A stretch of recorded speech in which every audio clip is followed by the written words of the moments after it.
En representación de los doctorantes en educación de la Universidad Bolivariana de Venezuela, le damos la más cordial bienvenida a esta jornada de debate pedagógico en conmemoración del natalicio del prócer cubano José Martí y en el marco del mes del Magisterio venezolano. Nuestra mesa tiene por título Educación y Revolución y está conformada por el profesor Carlos Rojas, la profesora Bexaida Núñez, el profesor Ildemaro Torres y la profesora Araceli Hernández, quienes disertarán sobre pensadores y pensadoras latinoamericanos que con su ejemplo y praxis sociopolítica establecieron hitos importantes en la educación latinoamericana. A continuación le damos la palabra al profesor Carlos Rojas. Antes que nada, un saludo de fraternidad y aliento en estos tiempos de pandemia. Les habla el profesor Carlos Rojas, estudiante del doctorado en educación de la Universidad Bolivariana de Venezuela.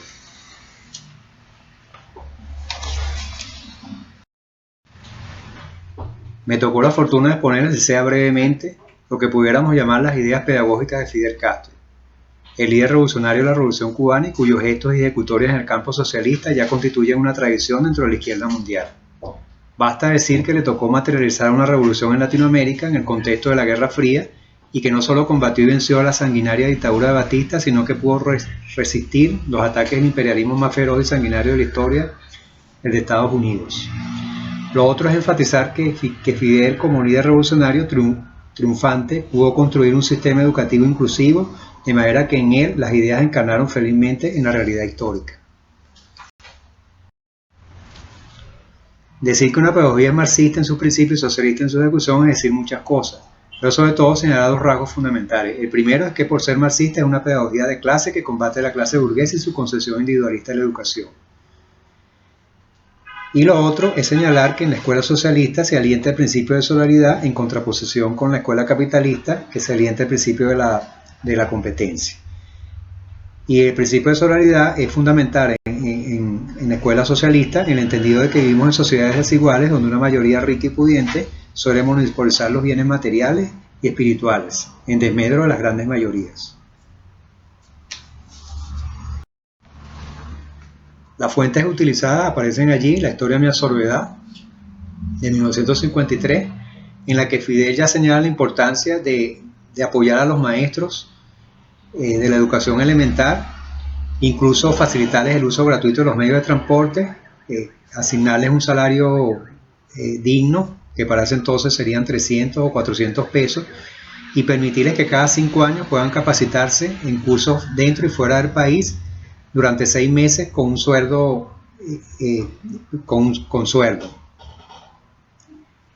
Por otra parte, Fidel sostiene que la educación debía ser un instrumento para la transformación de toda la sociedad y no de una de sus partes. Y en ese sentido combatía la reproducción de las injusticias sociales de la escuela capitalista, en el sentido de que la escuela dentro del capitalismo suele favorecer a los que participan en ella, pero darle la espalda al resto de la sociedad. En el caso de Cuba eso es diferente, porque atendiendo el principio martiano de ligar la educación con el trabajo, se le exige a los estudiantes que colaboren en diversas actividades en la provincia durante 7 o 15 días al año, en luchas contra el dengue, en favorecer actividades culturales, recreativas y culturales, en atender a los más desasistidos en los hospitales de atención primaria, etc.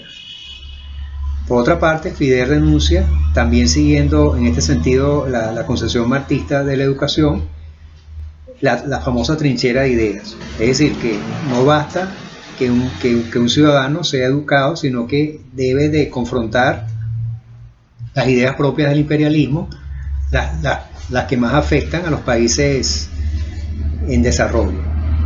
Y en ese sentido, Fidel denuncia el robo de cerebros de los países industrializados en desmedro del resto de los países capitalistas, de los países más necesitados. Y Fidel señala que desde desde 1963 hasta el 2003, 70 científicos por día emigran de América Latina, Estados Unidos y Europa. y el 30% de la población de educación superior de América Central y el Caribe ha migrado a las 7 naciones más industrializadas del mundo, lo cual representa una sangría en el terreno de la educación para los países nuestros.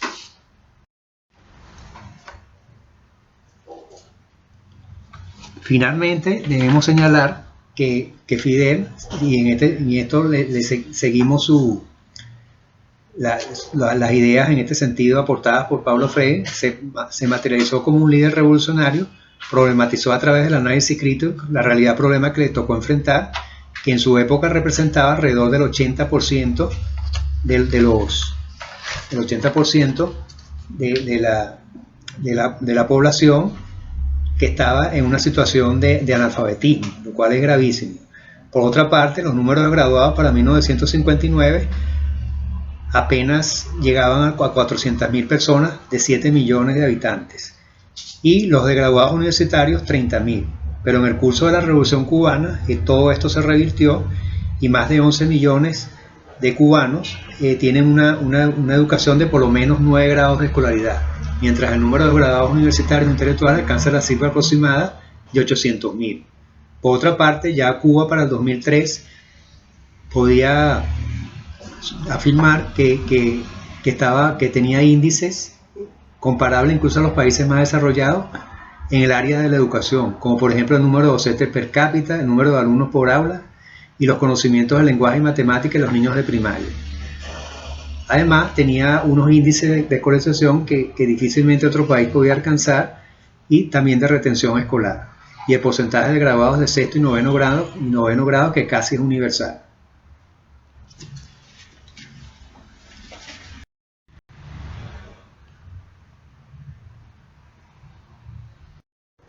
Mis afectuosos saludos a todas y a todos.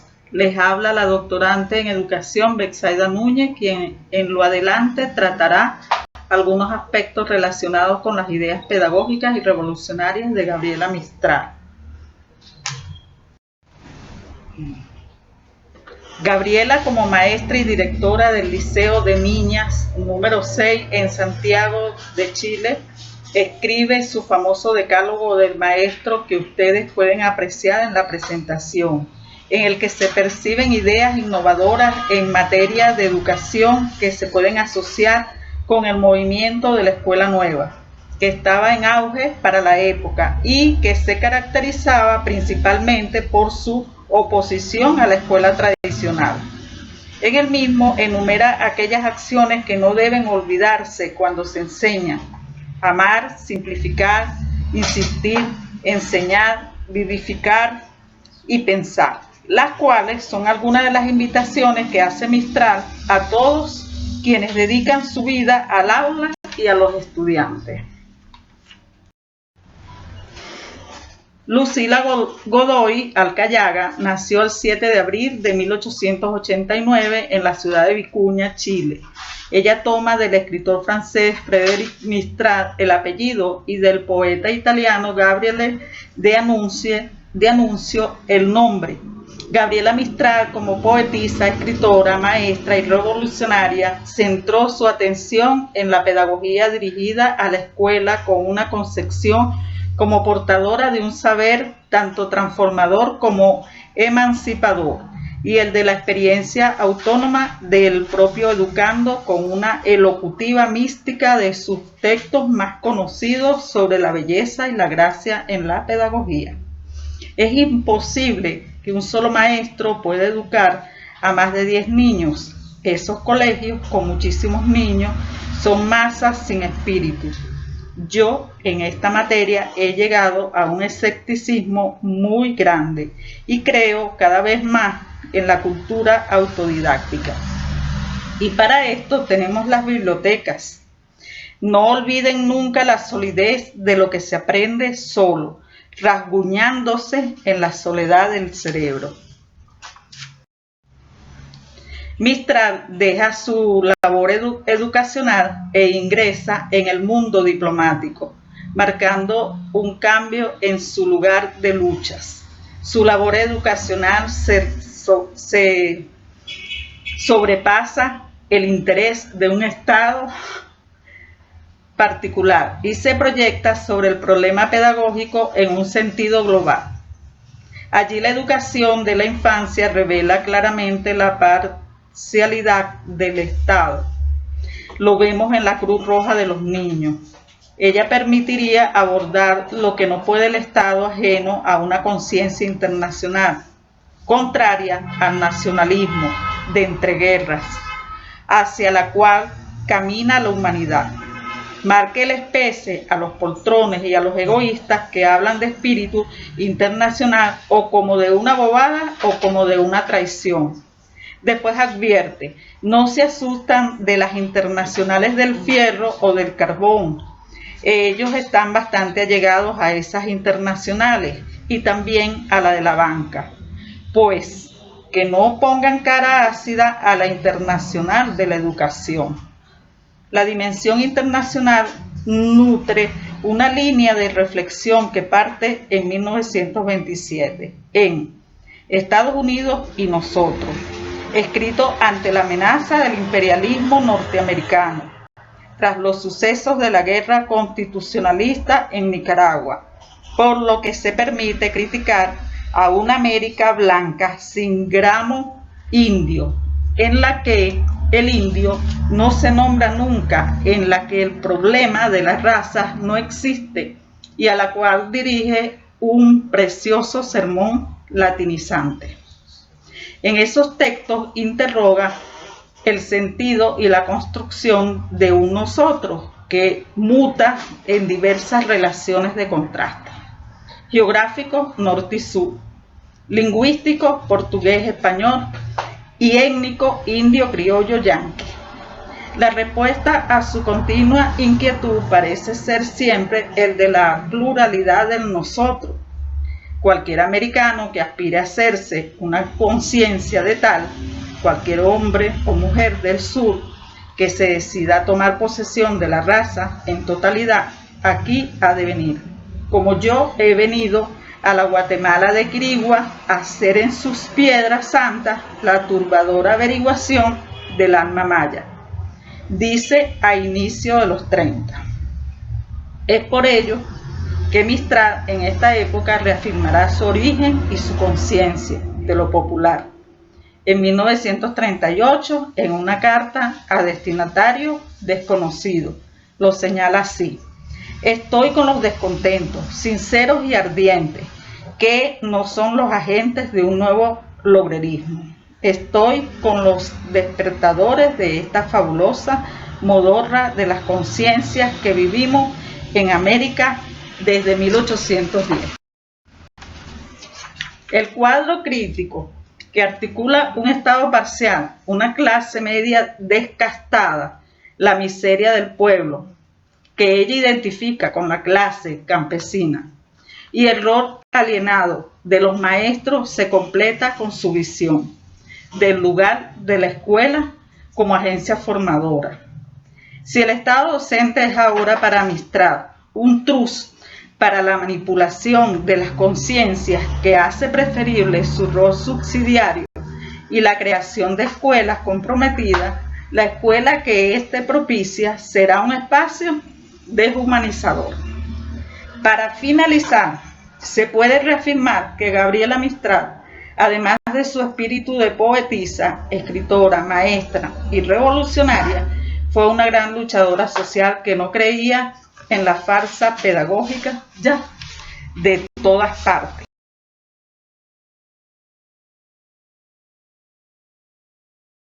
Un saludo fraterno y revolucionario. Le habla el profesor Ildemaro Torres, doctorante de la Universidad Bolivariana de Venezuela. Le voy a disertar sobre las ideas pedagógicas y revolucionarias del libertador Simón Bolívar.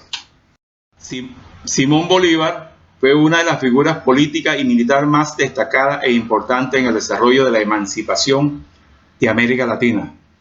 Durante el siglo XIX, fundador y presidente de la Gran Colombia. Simón Bolívar nació en Caracas el 24 de julio de 1783 y fallece en Colombia, en Santa Marta, el 17 de diciembre de 1830. Simón Bolívar es un revolucionario cuando reconoce que la diversidad étnica de América no puede traducirse en privilegio de casta y discriminación social. Los descendientes de indígenas, africanos y europeos, siendo diferentes, formaban parte de una única nueva nación que ahora aseguraba libertad, garantías sociales y oportunidades para todos. Sostenía que la educación tenía que ser tanto para los niños y niñas y toda la población. En la educación del pueblo no debía ser limitado por las clases sociales. La educación tenía que ser centrada en la formación del individuo proactivo y en conciencia social, para así lograr la felicidad de la población. En el Congreso de Angostura, el Libertador estaba de acuerdo con la educación popular, que incluye a todos los ciudadanos sin discriminación de clase. Pero la educación tenía que acompañarse con el ejercicio de las virtudes. De allí se forma un ciudadano ilustrado y cortés. Para Bolívar, moral y luces son los polos de una república. Moral y luces son nuestras primeras necesidades. El Libertador desarrolla de Esparta la autoridad y disciplina, y de los atenienses ideas de virtudes acompañado del saber. En la instrucción pública, Bolívar hizo una serie de proposiciones acerca de una escuela bien controlada con planes de estudio y fundamento en las artes y la ciencia. Es decir, valorando la artesanía y ejercicio de los oficios industriales y el cultivo de las humanidades. En cuanto a la enseñanza de los niños, el Libertador hace recordatorio en la disciplina, la física y moral de los niños, para lograr una formación integral tanto de los niños y la población en general. También educar a los niños en relación a las reglas de las etiquetas y ceremonias, según su clase social, la lectura, la escritura, la religión, la aritmética, la geografía y la historia, comenzando los estudios históricos desde la época contemporánea, remontándose al pasado. Bolívar, como innovador en la educación de su época, estaba de acuerdo con la educación pública, y en su época significaba luchar con las desigualdades sociales que existían y eran propias de una sociedad oligárquica. Bolívar pensaba que los ciudadanos, a través de la educación, podían generar su propia prosperidad y fortalecer los valores republicanos, y era una garantía contra la tiranía. Es por eso que Bolívar dice: la educación e instituciones públicas son el principio más seguro de la felicidad general y lo más sólido, base de la libertad de los pueblos. El primer deber de un gobierno es dar educación al pueblo. La salud de una república depende de la moral que por la educación adquieren los ciudadanos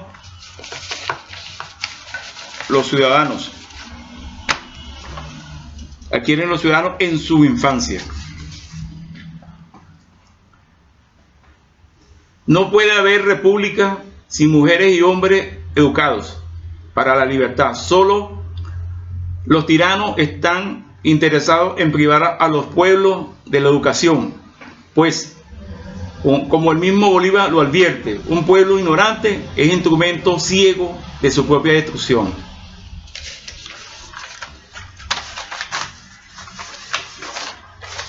El gobierno revolucionario, desde el comandante eterno Hugo Chávez Frías y nuestro presidente Nicolás Maduro, han realizado la ejecución de las ideas pedagógicas de Simón Bolívar, desarrollando la educación popular o para el pueblo en todos sus niveles a través de las misiones educativas. Muchas gracias.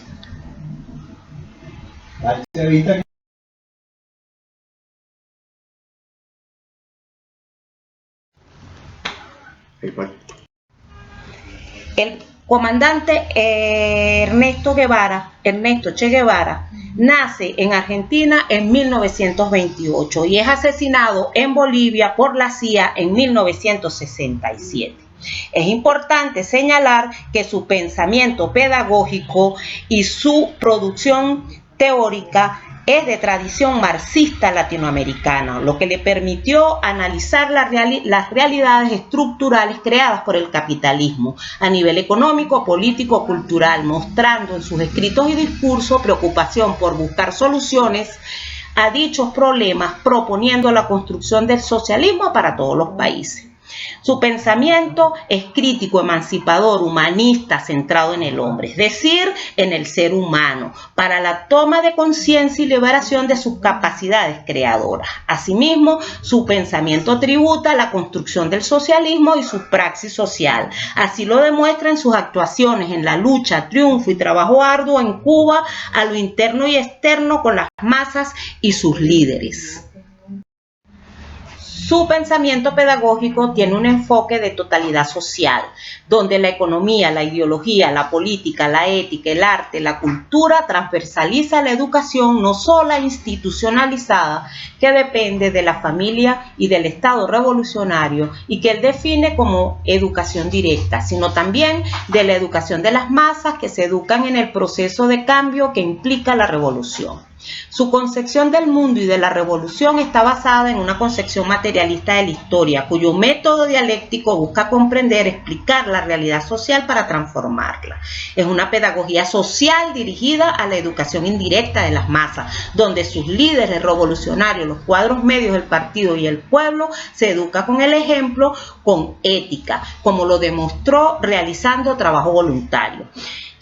La pedagogía crítica, con una concepción materialista de la historia, con el uso del método para comprender y transformar la realidad social, es anticapitalista porque el capitalismo educa para el sistema y el consumo, contra lo que él luchó. Es anticapitalista porque también luchó por la soberanía de los pueblos sin sujeciones e intervenciones de otro país. Es internacionalista porque creía en la necesidad de un proletariado internacional como deber y necesidad revolucionaria. En su escrito El socialismo y el hombre en Cuba, el Che plantea la construcción del socialismo y el desarrollo de la conciencia del ser social de los seres humanos.